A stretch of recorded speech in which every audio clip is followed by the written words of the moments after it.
Hello, good day. Have a blessed morning. Monday, May 27, 2024.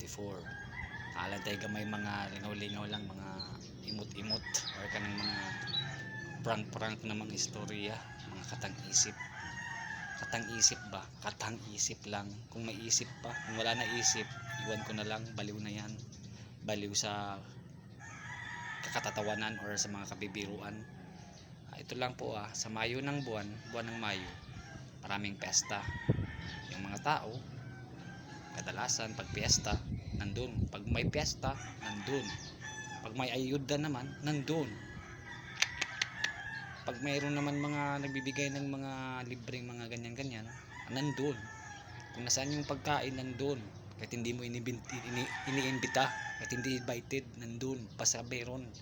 Mayroon mga pagkain, may inumin, alak, ganun na lang, mga kalingawan, mga libangan sa Bisaya, kalibangan, yung parang nagtatay ka, ganyan.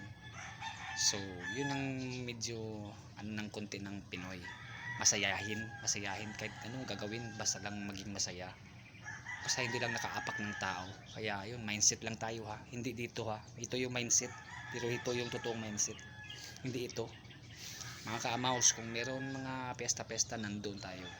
Pag may piyesta, may ayuda, nandun. Pero pag may problema, wala, kahit isa, wala. Pag may problema ka, wala kahit ni isa dadamay sa'yo o nakikiramay sa'yo.